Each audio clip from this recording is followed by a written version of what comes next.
Congresswoman Hillary Scholten, I so appreciate you being on Building the Bench today. Thank you for coming. Absolutely. Thanks so much for having me. It is fun to have a fellow Midwesterner in the building today. I'm from the Chicago area. I'm curious, you go back and forth from DC and Grand Rapids quite a bit. Do you ever feel kind of whiplash between like the Midwestern personality style and the East Coast personality style? Oh, absolutely. Yeah. In fact, just this week, I was thinking about that as I touched down and, within 20 minutes was, at our local grocery store and was just, surrounded by, the hyper political hipster scene, which is a far cry from back home. And I was like, oh, I'm not in West Michigan anymore. Yeah, I mean, I was at a wedding a couple weeks ago, and I was in Columbus, and I'm at the hotel, and I go down to get coffee where they're doing breakfast, and the woman, we do the there's a woman next to me, we do the how did you sleep thing, and before I know it, she's like, well, and my husband and this, and his neck isn't good, and the pillows and all stuff, and it's like one of those things where I love it because I'm from Chicago, but I love that kind of just oversharing. It's a love language. Yeah, it is. It's great. It really for some is. people, they're like, please leave me alone. For me, I'm like, soft spot. I love it. It's great. Well, I mean, love to hear all of that. I'd love to kind of go back a little bit now and talk about, very early Hillary Scholten, if we could. I know you're born and raised in Grand Rapids, and I know you were also born and raised in a very religious household. And I just love if you'd be able to, tell me a little bit about your upbringing and what that was like. Yeah. I mean, if you would have gone back in time and told little Hillary Scholten in, conservative Christian Dutch Reformed West Michigan, she would be the first Democratic woman member of Congress to represent West Michigan in Congress, she would have said, yeah, I can see that. Yeah, I love that.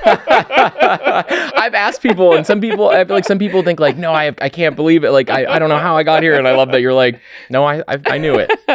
I'm the middle of three girls, and it takes a lot of, chutzpah to survive in a household like that, to make your own way. But, in all seriousness, politics in general is something that I never set out to do. Making it as the first woman is, I think something that tracks with a lot of my career trajectory in, choosing to, stand up for, marginalized groups, people who have been overlooked in society, and, standing up to bullies. But, in terms of the political realm, this is not something I ever set out to do, but it was really a moment finding me situation and really stepping into it. So, I mean, the sort of high level, too long didn't read version is I was working in the Justice Department in 2016, and, my dream job as a new attorney, I would have gladly served Republican or a Democrat. But when Trump came in, it was something entirely different. And I knew that, this was not an administration that I could continue to serve, uphold my values, my faith, which, we can get into more later. So I took a stand. I left, and I was in Washington at the time. I moved back home, started doing work at Legal Aid, and I realized something about this community that had raised me, this faith community that taught me to pray, right? That they were also as horrified about what was happening as I was, right? And this was not, Democrat or Republican. We were talking about issues of kindness, of compassion, of being good. Just being good. Yeah. And I realized that, folks were looking for something different and, someone to sort of stand up and do it a different way. Yeah. And it was really, it was that community that inspired me to step up. I'm curious on that note, like in your faith community in the Grand Rapids area, you're probably in the minority, I would guess, in some of your views compared to other parishioners, if that's what we can call them. I think you're pro-choice, and you stand up for LGBTQ rights, and are those issues that are openly talked about within the church community, or are they sometimes unspoken things that are unspoken in lieu of commonalities and other common values that you have with people that you might not disagree with on those issues. Yeah. I think it's just been so fascinating to watch what's happened in the last several years, because I think West Michigan is really having an awakening, and people are realizing, as some of these issues come into stark contrast, Roe versus Wade getting overturned, right? I've heard from so many people, they're like, I was raised always to believe, abortion is always wrong. Abortion is murder. It wasn't until Roe versus Wade was overturned that I really thought about everything that it protected, right? Yeah. And now, well, actually, I am pro-choice, yeah. So people who their entire lives had voted one way are forced to sort of reckon with what this really means. And it's been the privilege of my lifetime to be in a position to have so many conversations with people, about what we believe as Christians on these particular issues, and to really dig down even into some of the doctrines of the church and be like, well, actually, our church doesn't have a specific doctrine on abortion. What it says is we need to care for the vulnerable. Well, what does that look like in practice? And do you, out of curiosity, do you feel like a lot of people, or do you think that is maybe sometimes a problem of the moment of people of faith, as opposed to honestly turning inward to with whoever their faith leader is within a community, they try to get their faith and their doctrine from politicians and other people out there? I think that is it is a problem that we see, in the church as well as in the political arena. The fact of the matter is, there are a lot of Americans, most Americans, who still go to church. And there's only one party right now that is consistently and openly talking about how their faith is expressed in the public sphere, in the political realm. And, unfortunately, that's the Republican Party. Yeah. And so it was, I really felt like there was a need for people who saw things differently to start talking about that openly. And, I will never sort of say one side is right or wrong. Jesus was not a Republican or a Democrat, right? But I can talk about how my faith calls me to certain, actions in the public sphere.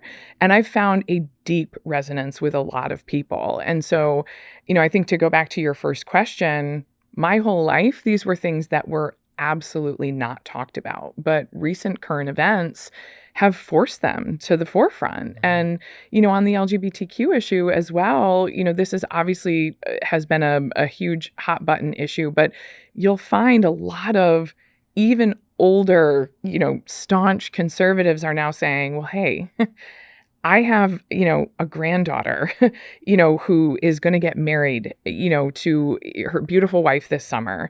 And I want to go to that wedding. I want them to be able to visit our church this summer.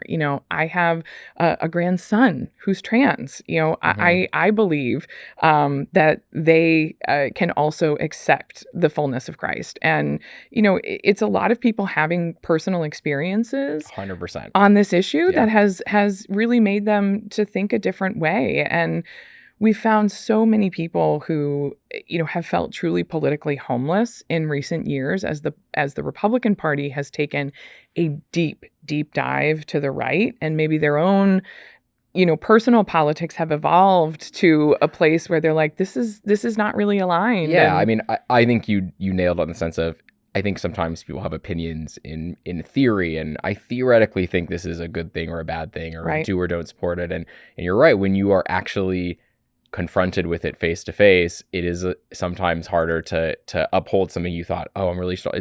It's you have exposure to people and you learn about their experiences and where they come from and what they care about. And you're like, oh, I guess we care about the same stuff and we think a lot the same way. And I thought you were this kind of big scary thing, and it turns out no, there are all these people whether it is people who have women who have gone through any issues that have led to an abortion, or people in the LGBT community. It's I think you're right, as those communities have been vocal and more present, especially in recent years, it has helped kind of thaw people out a little bit. Yeah, it's really true. And I mean, we have found people are eager excited, grateful to have a place that, they can go and talk about some of these things openly.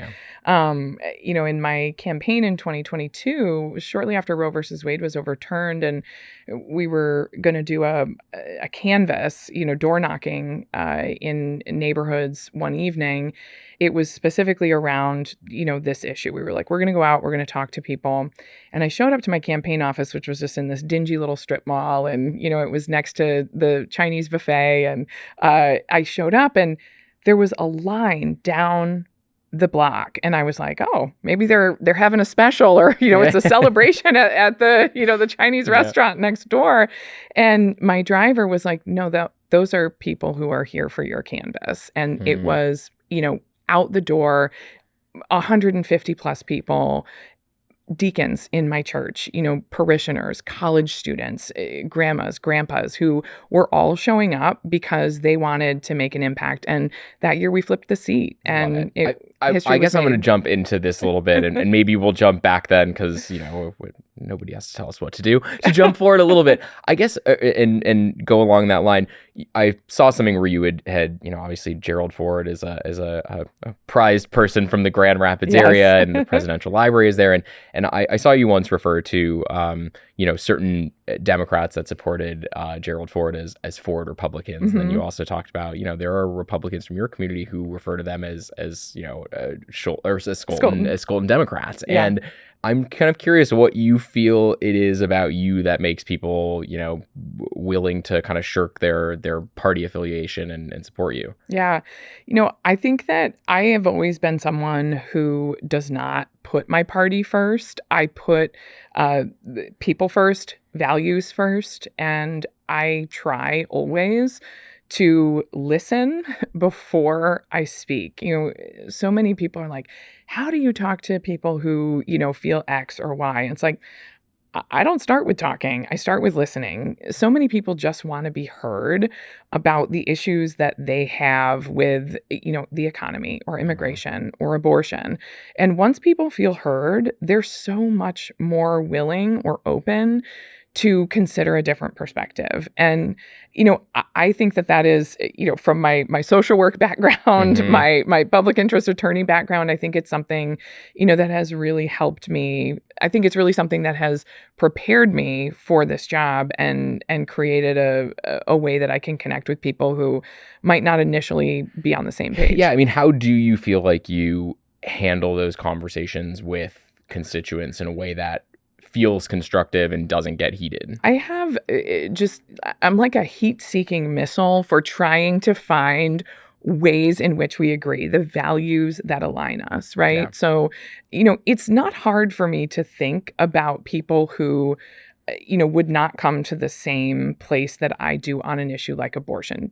Members of my close family, right, have strong feelings on this. And I would never try to tell them, they don't care about women. They don't care about, women's health.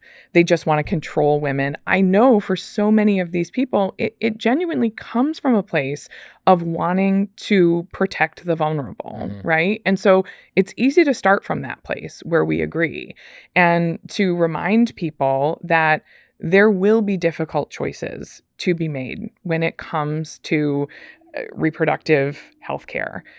No amount of policy is going to change the fact that things go wrong in pregnancies. Who gets to make those choices?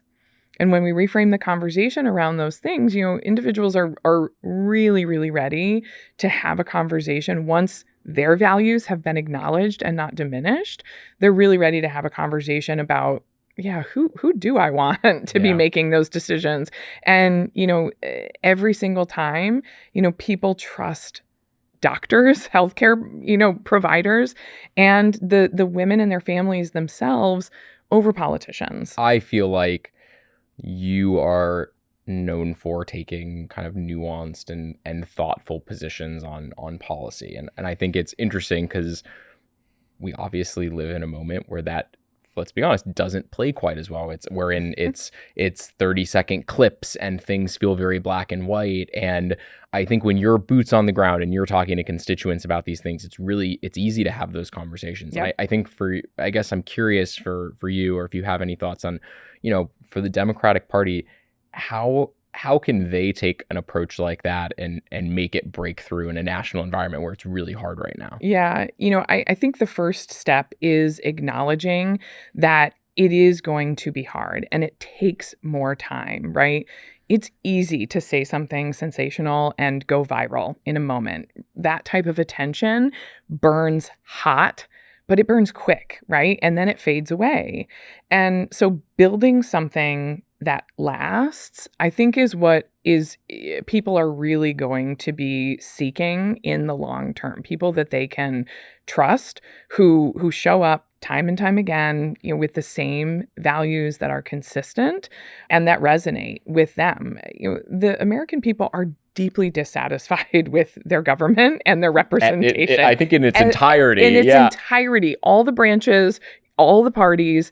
And so I think that we really need to be looking at where is there an opportunity to break through, right? And how can we connect with people in a new way?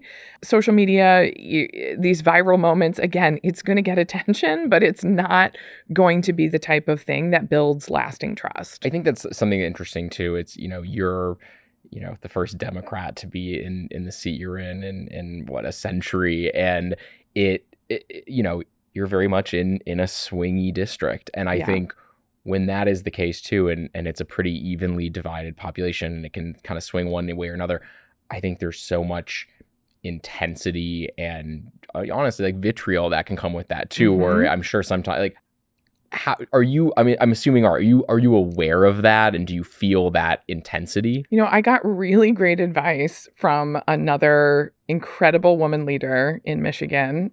We have an incredible A-team of women from Michigan. You may and know. Gretchen Whitmer and Haley Stevens and Mallory McMorrow. It's a powerhouse of women. It is a powerhouse. Jocelyn Benson, Dana Nessel. These are national names. So one of those that we just mentioned gave me great advice, which was, get off social media. Don't read the comments. Just get off social media entirely when you get elected, because one, it's not real, right? And two, it gives you a false perspective of what is out there. Go out, connect with real people on the ground. So to a certain extent, no, I'm not aware of, what is, people will say to me sometimes on both sides, oh, people were really upset about that vote. And I was like, well, which people? Our constituents? Oh, no.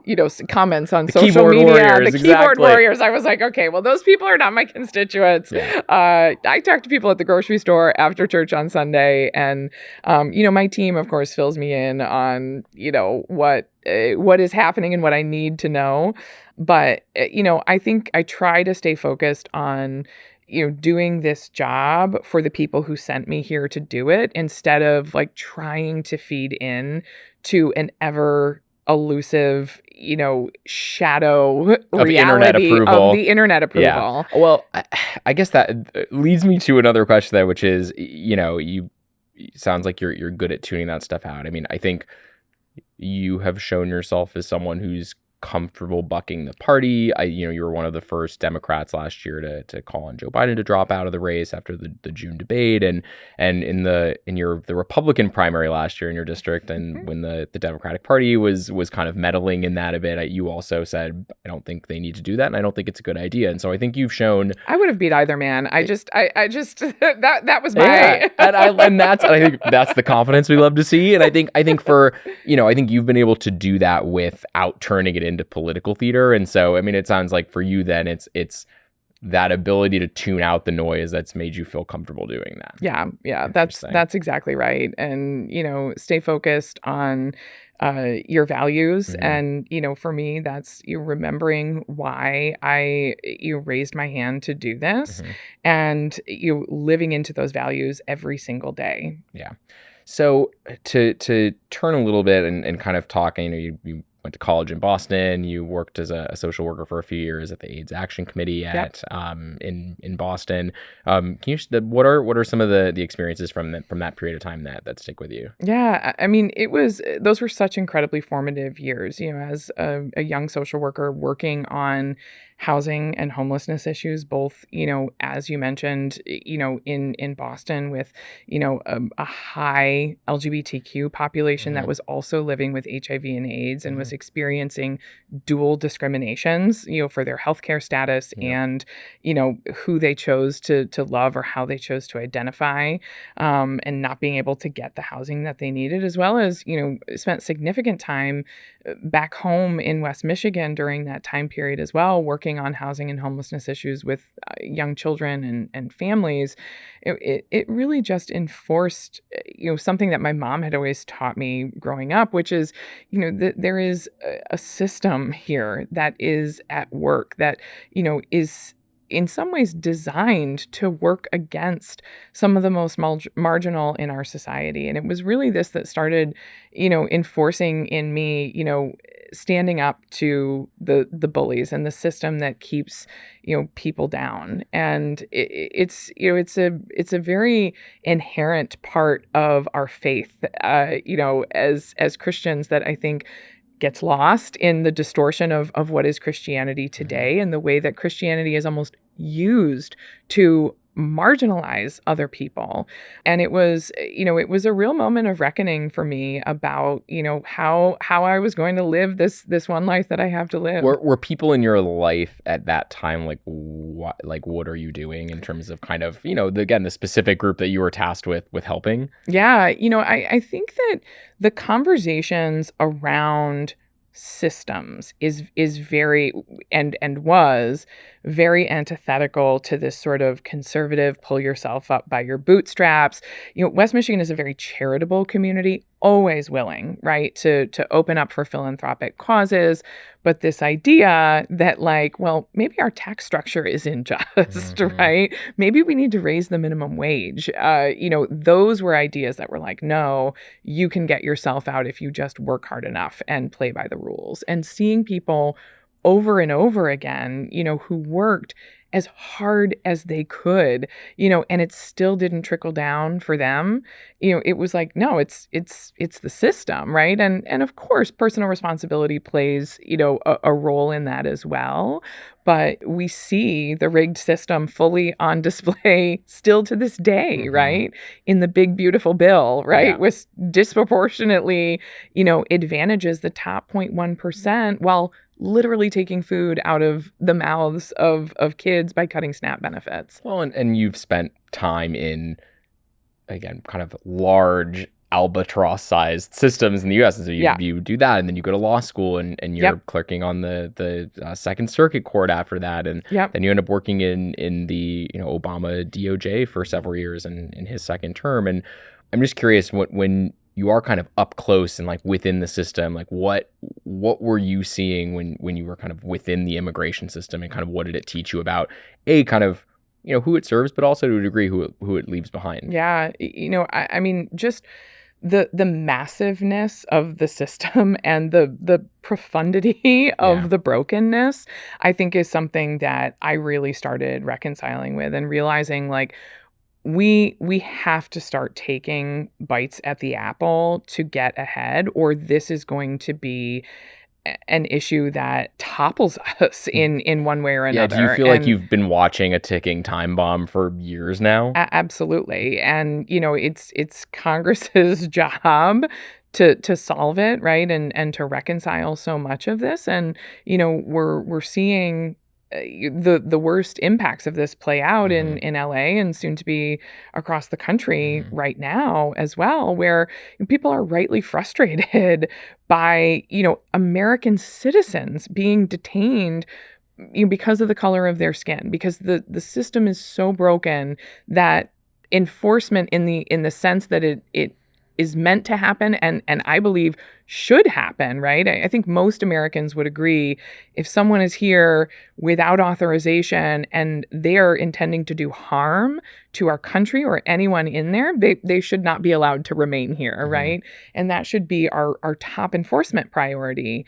But because we have, just such a mass of complications and problems, the enforcement becomes so much more difficult, but not impossible. Yeah. And so, people are rightly upset about that and taking to the streets. And, while a lot of the protests are peaceful, it's turning into violence, which of course also needs to be strongly condemned. I think and this is even a little bit my experience from having, family members who have also are in the legal profession and have worked within the immigration system. And I think sometimes there's this feeling of like, it can only be one way or the other. You can either be strong on immigration but that also has to come with, like this lack of empathy or almost like this crassness about immigration, or you're weak on it. And it's interesting. I'm like, you can be there is compassionate strength that exists in there. And I'm kind of curious if you felt that when you were there too, of like, you can do both and they're not mutually exclusive. Oh, absolutely. And, I think that is also where the vast majority of the American people are as well. But, seeing those systems, and again, I've done work on immigration for, half of my career now, both at the Department of Justice enforcing our immigration laws, but also walking alongside asylum seekers when, they are seeking asylum in our country, really seeing the different barriers that they encounter, and then talking with other people back in West Michigan about, what they want and what they see. And neither party is doing a very good job of addressing that right now, right? Yeah. And I think we see that in the polls too, right? We're the week that we're recording this, there's new polling out that shows Trump has lost 5 points on immigration, his signature issue, which many people believe caused him to win this election. But the American people don't want that. But he's still beating Democrats, right? Yeah. And they don't like the solution that Democrats have either. And I think it ties back a little bit to almost what you were talking about too, with when we were talking about anything with LGBT issues or the right to choose. It's sometimes people are confronted with these things, and it's like, well, I thought that was a really good idea, and now it's hit close to home. And it's impacted someone I love or I care about. Someone I care about very deeply in my family. I will never forget. This was during Trump 1 when I was doing a lot of this work, came to me and said, who can you connect us with? Something terrible has happened. This young man that I tutor, his father was recently rounded up and deported. I just, I can't believe this. And we kind of helped him look into it. And I was like, yeah, unfortunately, he was in this country legally, and it was, he was removed. He was like, that can't be. And I was like, well, why do you think that? He was like, well, I knew him. He was a really good man. And, this was someone who had very strong views on immigration enforcement, and it was like, again, that it happened to someone I know. Right. And it just changed and shaped the way that I view this issue. Yeah. So I view this as an incredible opportunity, especially, someone with my background and experience, to come in and say, where can we find common ground that reflects the values that most Americans have on this issue? And I do think we have options.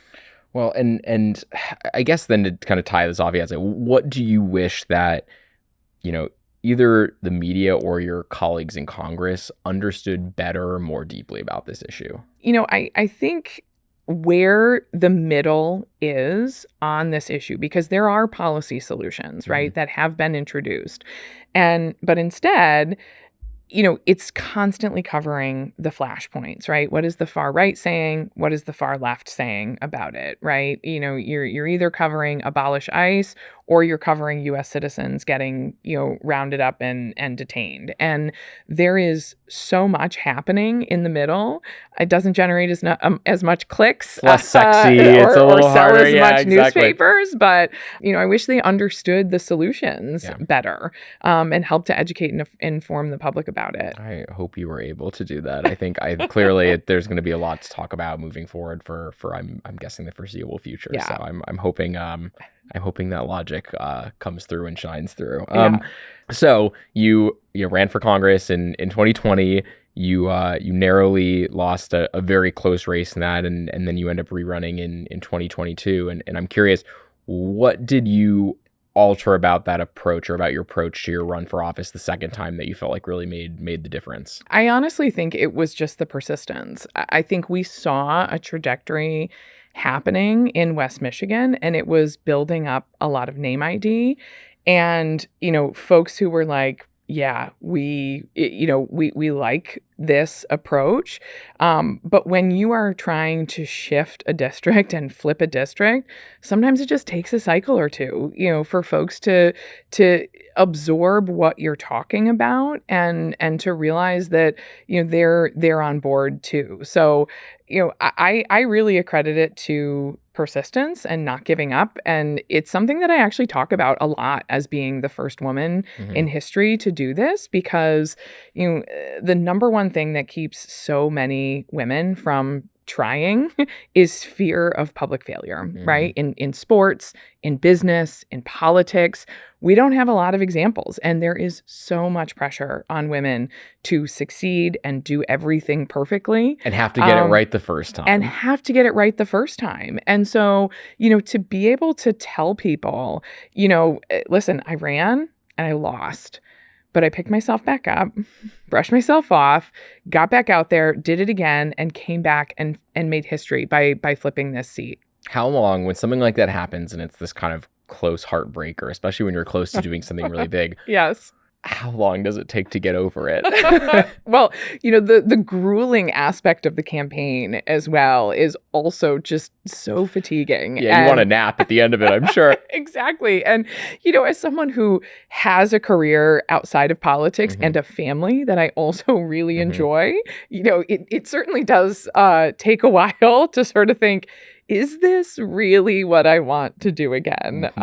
But as the 2022 election cycle started to approach again, I started getting so much outreach from people that had been on the ground in my campaign asking me to do it again. And, really realizing that like what we had built in that first campaign was still in the process of being built, and that we were not yet done. Yeah. And so it was hearing from the community that they wanted me to do it again, having such an incredibly supportive family that was on board. Yeah, I mean, no, I think persistence is important, and not saying, or, not falling into that trap of, okay, it didn't work out, so I'm done. Right. And being like, no, I think I am capable of this, Yes. and I can do the big thing. And it's hard to do it after something too where it feels like it was just out of reach. Yep. And that can almost make it easier to be like, I can't deal with that type of disappointment again. And so glad you persevered. As an athlete, I can tell you, when the close losses, when you are, you can taste the victory and then it slips away. They're so much more painful than never had a shot. So, and I guess this is more a little closer to what we were talking about too, with the type of voters that you feel like you flip and can flip or did flip to win your district, which are kind of the Scholten Dems.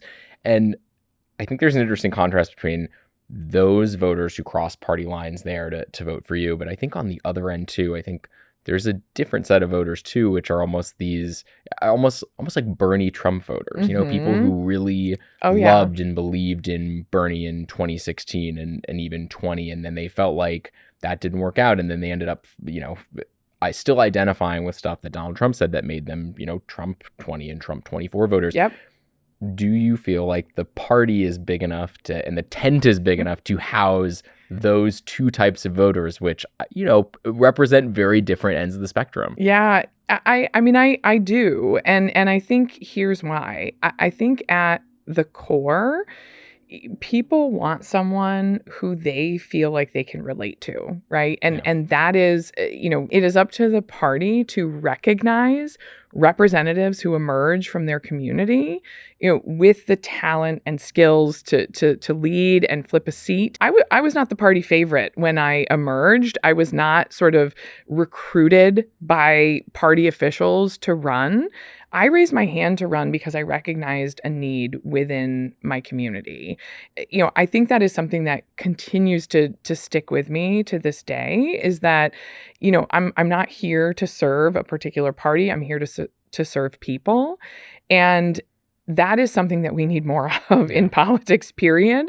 And so I do think if we're willing to recognize those types of leaders, I think there's endless opportunities within the Democratic Party. Do you think the party ever tends then to just, I guess, get caught up on, seniority, but also kind of this, operating as a monolith as opposed to a party that has healthy disagreements? And I'm curious too if you think that is a result a little bit too of the media environment, and so everything has to look like everybody's cohesive and in lockstep all the time, versus again, being able to kind of have healthy disagreements without being tagged as infighting and all that stuff. Absolutely. And, I think, listen, 2024 was the biggest example of this, right? I mean, it took several members of Congress, and everyday people across the country stepping up and asking, the president to step aside.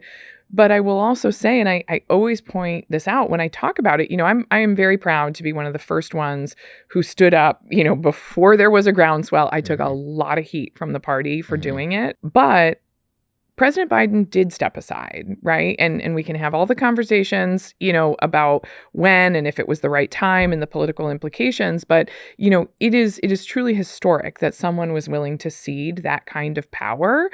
And I think that the takeaway is, right, that is, the responsiveness of the party. And I think that the Democratic Party is in deep listening mode right now. And where others criticize them of being sort of weak or immobile or feckless, I see, our leaders doing exactly what they should be doing right now, which is listening to what happened in 2024 and coming up with a lock solid plan for how to respond to the people that they intend to represent. And it's very rare in politics to this day. Republicans are locked in, right, on what Trump is doing. It is the party of Trump. There is no room to deviate or to err at all. I'm excited to be a part of the future. I'm in leadership. I am, was chosen by our leader to be on steering and policy. I'm the vice chair of the Democratic Women's Caucus. And, I really feel like we are right directly in the process of building a new future. Yeah, I think there's this like impatience of like, if I see one more article of 6 months in and Dems don't know what it's only been 6 months. Like I think there's this impatience of like everything has to be figured out right now. And it's like, no, part of building a healthy future can be taking your time to figure out what that future, what that message, and what that focus needs to be. That is exactly right. And we also, I think some of those criticisms too are deeply unfair because we're not figuring out if we're about healthcare or not. We know that we are about growing and expanding options for affordable healthcare coverage in this country, right? We're the party of the Affordable Care Act. We have continued to build it. We're protecting Medicaid. So that is at its forefront, right? Yeah. We are the party of protecting a woman's right to make her own healthcare decisions, which is, still and increasingly, under attack in this country.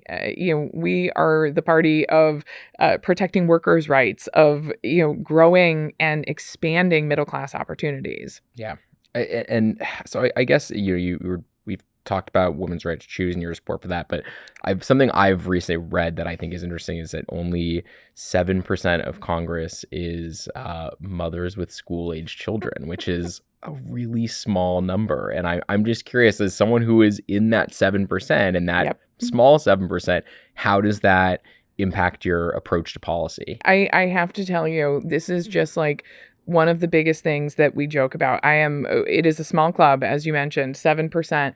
And we are just constantly aghast at the inefficiencies of Congress. We were like, give this to a mom who has to juggle after school activities, packing lunches, doing a job, picking her kids up. Like, we will get the business of Congress that they, all due respect, gentlemen, that these guys do in 4 days. We will get it done in 24 hours. I guarantee you. I love it. I mean, it sounds like a great campaign poster too. Just leave it to a mom. Like, leave it to a busy working mom who has to get to pick up. No, I mean, I always talk about that when my mom was working and she had worked really crazy hours, and even her life was so efficient. Like, it was bam, and she'd go, but stuff was ready in the fridge for when we got home, so we could kind of assemble dinner. So when she would come back, like, things were ready. And I'd get calls. She called me up and be like, "Okay, I've got 5 minutes to talk. Go." And it's like, and you do this stuff. But like, there's an efficiency to how moms work that is so innate. And I guess Congress. I wish Congress had a little bit more of it. more moms in Congress. Yeah. Something that you have recently done in your second term, you introduced kind of this sweeping anti-corruption package of bills. It included a ban on stock trading, a ban on lobbying after spending time in Congress, and a ban on serving on corporate boards. I'm just so curious, and I guess a little bit I know the answer. Like, why is this stuff, which seems so common sense to the American people, been so hard to pass? And I think it is a bipartisan issue. And I think it's this question of leadership. Every time there's leadership, no matter what side, can't seem to do it, even though it feels like one of those things where if it was put to a vote, it would pass. That's exactly right. And, I think it's really important to mention how popular these issues are with the American public, right? And we can never forget, we are representatives of the American people, right? So what they want should absolutely matter to us. Over 90% of the American people want there to be a ban on members of Congress trading individual stocks. We could do that right now through a rules change, right? To get a bill passed that would impact both chambers, right? We would have to pass that into legislation. But the House of Representatives could do this. Speaker Johnson, who has said he supports this after Hakeem Jeffries said he supported it, has said he supports it. Well, he could introduce that into the rules package and get that done right now, tomorrow, if he wanted. But he's choosing not to do it. We are urging this bill that we introduced as part of our package to go forward and get signed into law. But we are also urging our leadership to make this part of the rules package when, and I do say when, Democrats take back the House in 2026, because I think that also shows real leadership. I wish I had an answer to your question. I think the tyranny of the urgent has dictated a lot of what we have done in this Congress in particular, as well as a few past ones. But we are not short on policy ideas that are favorable with the American public, but we are short on the resolve to get them done and to get them across the finish line. And it's one of the reasons I remain so committed to bipartisan work, and getting in contact with my colleagues across the aisle off the House floor, whether it's at softball practice or, other events, and making sure that we can really, provide the momentum to see these things through. Yeah. Fingers crossed. I mean, in a time where, bipartisanship seems hard to find, it feels like that is a win that everybody could take credit for and be happy with the result. It's just Absolutely. a start, it's a good start. It's a good start. Yes. Okay. Yeah. Well, and would go a long way in restoring, the trust that so many people have lost. Yeah. Staying on the party, I guess I'm curious, what do you wish National Democrats understood about your district and how that might be reflective of the broader country? I really wish that people would see how willing folks are to change their minds. And I give people so much credit. It is hard to change your mind on deeply held beliefs, or to think, maybe I was, wrong on that, or maybe I didn't fully understand that issue entirely. But if you don't presume you know how someone thinks on an issue, if you're open to conversation, people can change their minds. And, I think this really gets to a fair criticism that a lot of people make of the Democratic Party, which is, that we're very condescending. Yeah. And, I am trying to change that in the way that I approach people and the way that, we talk about issues. And I think that we've shown in my district that people can change their minds on things if you're willing to listen to them and hear them out. Yeah, I think sometimes it is as simple as like changing the framing on things, as opposed to you need to feel this way. It's like, well, I believe this because I feel this way. Yep. And sometimes like just enough of that too, and people start going, oh, maybe I feel a little maybe bit that I way feel too. that way too. Yeah. And that is, instead of saying, you should believe this, or this is, the way that you should do things. And that is exactly the way that I have approached my faith. I watched far too many Democrats try to stand up and say, well, Jesus believed this, and this is the only way that, Christians should interpret their faith. And it's like, people don't want to hear that, Mm-hmm. And also, that's what the Republicans do, Yep. right? People want something different. And so instead, just by sharing what I believe, why I'm a Democrat, why I am a Christian, it allows people to think, yeah, that actually really resonates with me. That's why I'm a Democrat too. Yeah. I mean, I hope we get to have more of those conversations that people Yes. will see. I mean, I've got just a couple more questions for you. I guess the first one being, when is the last time that you felt completely out of your depth, and what did you do about it? Oh my goodness. Okay, let's see here. I'm trying to think of something that is like embarrassing, but not too embarrassing enough. I'd go for broke on this and see what happens. Yeah. You're like, give me all of it. Whatever the mid-level one is, go for the high-level one. Okay, well, I will honestly say, I'm a pretty athletic person, but when I started playing for the congressional softball team, I didn't really play softball. And so I was sort of like, oh, I'm sure I can pick this up pretty well. And, my kids have humbled me significantly in, everything from my batting stance and, how hard or far I can throw. And so I would say that has been, probably the most recent experience where I have found myself entirely out of my athletic depth and needing to quickly try to acclimate. I also love that too. It's like, you've had this amazing life and this amazing career, and you're in Congress. Your kids still humble you at the end of the day. Every day. Yeah. Every day. Yes. My mom always, sometimes she's like, I'm just like a pincushion for jokes for you guys. And she's got thick skin and she's awesome and she's so confident so she can take it. But sometimes she's like, I'm great and I'm cool. And why are you giving me so much shit? Exactly. So I get it. But exactly. I think you can handle it and you'll be A-okay. I guess, last question, and then I'll let you go. You're in your second term, but from your first term in Congress, what was a moment or an experience that really mattered to you, even if it maybe didn't make headlines or news? One of the things that really sticks out to me from my first term was and just completely course altering experience that we had that actually did make headlines.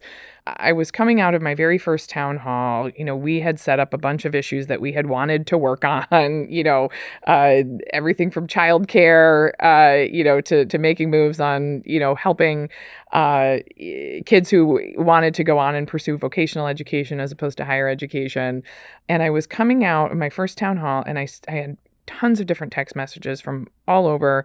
Have you seen it? Have you seen the headlines? And a story had broken in our district about exploited migrant children who were working in factories, some as young as 6 years old. And it was Dateline, Grand Rapids, Michigan, New York Times breaking story. And it caused us to just really stop and think, right? What do we do in this moment? I mean, I remember, you talk about humbling experiences. I remember like seeing that and I was like, yeah, somebody should really call their member of Congress about that. That is That's me. That is me. I am going to call the White House. And that's exactly what I did. I called the president, and I was, my whole career had led me to this moment, working in immigration. And I knew right where the fault lines were. And it was a gap of enforcement and protection between the Department of Health and Human Services and the Department of Labor. And I asked the White House to create an interagency task force that would work together to try and create a seamless net to make sure that these kids were not falling through the cracks. That was an experience where, our team had to say, okay, we thought we were going in one direction, we're getting pulled in another. And, again, the story made headlines, but we weren't going viral for our around the clock work, trying to set up this task force. But it was necessary work. It was important work. And, we got the task force funded. Obviously, unfortunately, Republicans are taking child labor in a different direction, but it's something that I continue, to advocate for to this day. And hopefully something that might serve as a blueprint in case, it can be put back into place in the future. Absolutely. Yeah. Absolutely. I think that's, I think sometimes that is another thing is people think of, if Democrats aren't in power, that sometimes you lack the teeth to do certain things. And it's like, no, you can still help facilitate the creation of other things that might not be a law necessarily, but it might be something that does have an impact on the ground and an impact in your district. That's exactly right. Well, with that story, Hillary Scholten from Michigan's 3rd District, I so appreciate you coming on Building the Bench today. You are welcome back anytime. We appreciate it. Our door is always open. Thank you. Hopefully we'll be able to see you back so again. much. Awesome. Yeah, we really appreciate the conversation, and thanks for having me. Thanks. Okay.